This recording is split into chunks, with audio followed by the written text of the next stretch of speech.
The proposed Bangsamoro Basic Law remains among the priority legislation of the lower house. The chamber is scheduled to resume legislative action on the measure when Congress resumes session later this month. Freddie Abando filed this report. Top priority for the House when sessions resume in late is the approval of the draft Bangsamoro Basic Law. The House failed to approve the measure before it adjourned last June 11.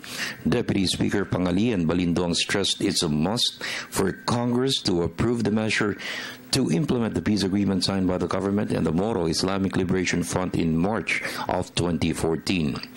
Balindong said major stakeholders pushing for the passage of the BBL expressed concern of attempts by some sectors to derail the president's commitment to win the peace in Muslim Mindanao.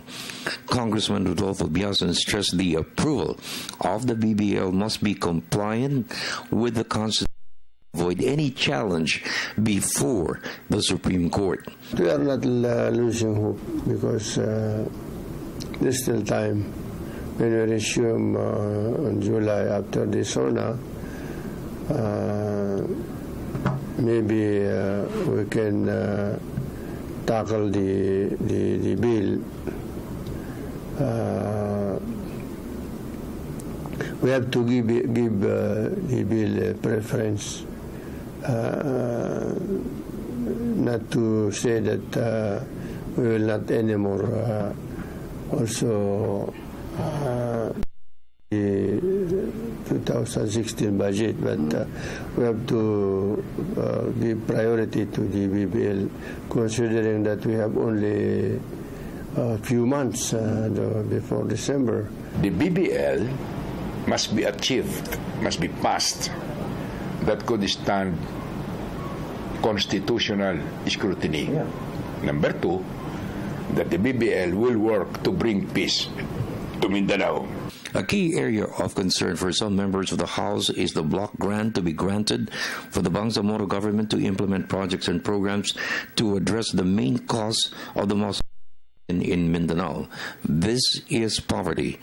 Balindong defended the block grant as a must to enable the Bangsamoro government to rebuild from the ruins of the conflict that has spanned over 40 years. Balindong stressed the development of the Bangsamoro Autonomous Region will be a major plus for the sustained growth of the country. How can we develop the area if we don't have funds for development? So that is the rationale for this funding. That is and this is an amount. It's not so. It's not greater than what is being received by the president. We are really happy and we are thankful to the president because, with due respect, no other president has fought for the solution, real solution to this problem. He recognized the fact that we need to recognize the identity, the political, historical, religious, and other dimensions of the problem. In the meantime, Congressman Rodolfo Biasan said there is a need to review the decommissioning of MILF forces. There are 4 stages. The first was the decommissioning of 150 MILF fighters and the turnover of their firearms.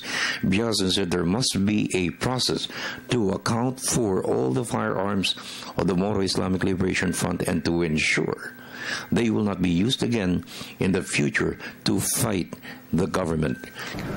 One question I will ask is, who will have the custody of the weapons they will turn in? Number 2, who will have access to those weapons? Number 3, do we have a roster of troops and a list of their weapons so that we will know when they say, okay, we are surrendering? And then one thing that I am going to ask also is the phasing of the decommissioning. For the People's Television Network, this is Freddie Abando report.